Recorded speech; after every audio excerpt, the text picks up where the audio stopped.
இந்த செய்தியை உங்களுக்காக வழங்குவது அருண் மசாலா. 1983 ஆண்டிலிருந்து தரத்துடன் தன்மை மாறாத அறுசுவை சமையலுக்கான அருண் மசாலா.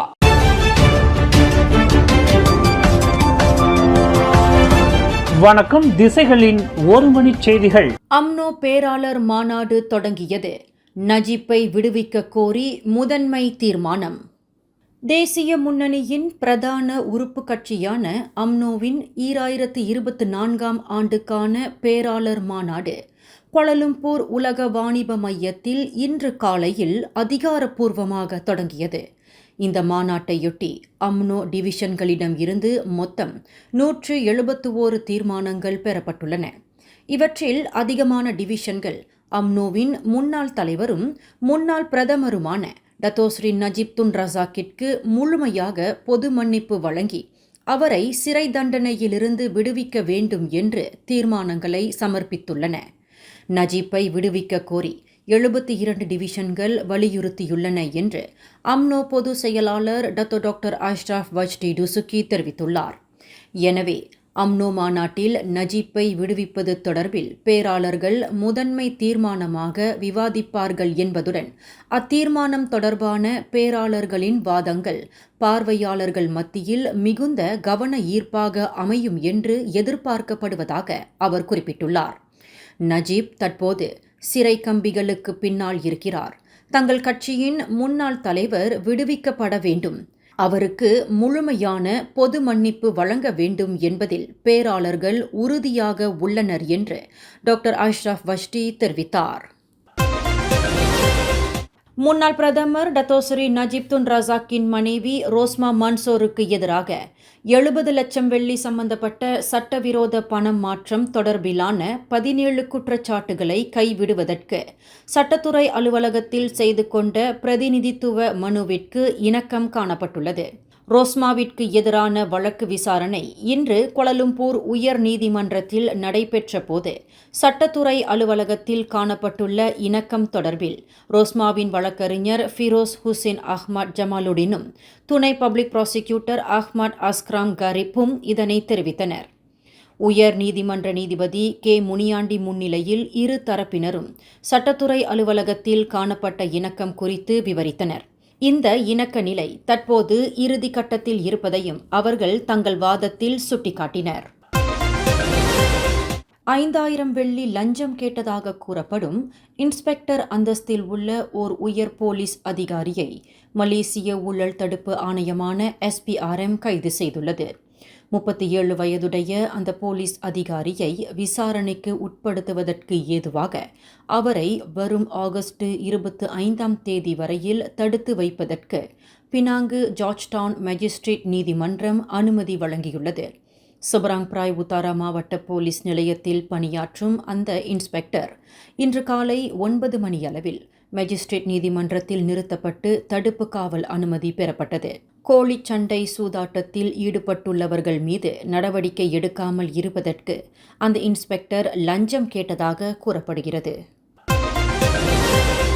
செரம்பான் ஜலான் தோ உங்கூவில் உள்ள ஓர் உணவகத்தில் நிகழ்ந்த கைகலப்பு தொடர்பில் போலீசார் 3 கைது செய்துள்ளனர். 17, 18, 20 வயதுடைய அந்த மூவரும் நேற்று வியாழக்கிழமை மதியம் 12:40 மணியளவில் செரம்பான் வட்டாரத்தில் கைது செய்யப்பட்டனர் என்று மாவட்ட போலீஸ் தலைவர் ACP முகமது ஹத்தா சேடின் தெரிவித்தார். கடந்த ஞாயிற்றுக்கிழமை இரவு 11 மணியளவில் நிகழ்ந்த இந்த கைகலப்பு தொடர்பான காணொளி ஒன்று சமூக வலைதளங்களில் பரவலாக பகிரப்பட்டதையும் அவர் சுட்டிக்காட்டினார். இந்த சண்டையில் சம்பந்தப்பட்டுள்ள நபர்களில் இதுவரையில் 3 கைது செய்யப்பட்டுள்ளனர். இதன் மூலம் இச்சம்பவத்திற்கு தீர்வு காணப்பட்டுள்ளதாக இன்று வெளியிட்டுள்ள ஓர் அறிக்கையில் ACP முகமது ஹட்டா குறிப்பிட்டார்.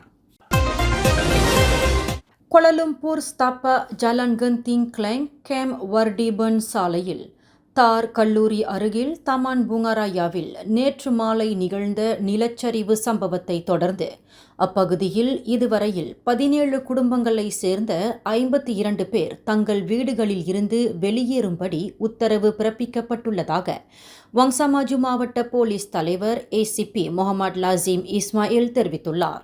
26 ஆண்களும் 26 பெண்களும் சம்பந்தப்பட்ட வீடுகளில் இருந்து வெளியேற்றப்பட்டுள்ளதாக அவர் குறிப்பிட்டார். நிலச்சரிவு நிகழ்ந்த மலைச்சாரலையொட்டி அந்த வீடுகள் இருப்பதால் ஆபத்தை தரவல்லதாக உள்ளது என்று அவர் விளக்கினார்.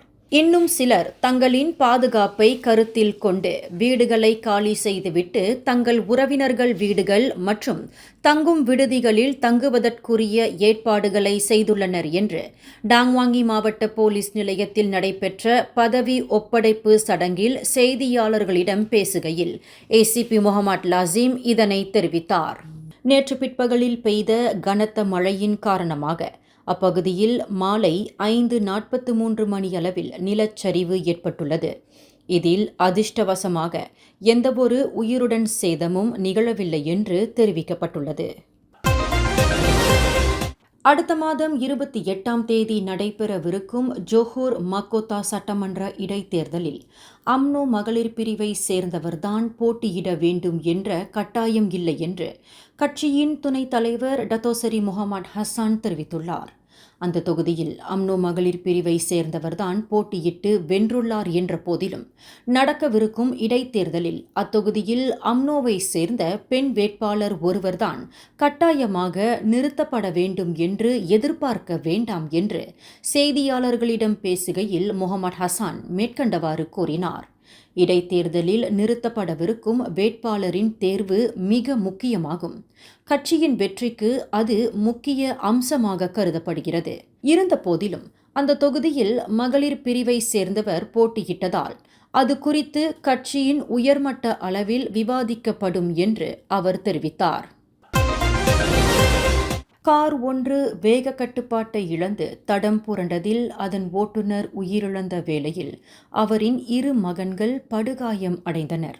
இச்சம்பவம் நேற்றிரவு 10 மணியளவில் தவாவ் ஜலான் டாத்தோ தவாவ் சாலையில் நிகழ்ந்தது.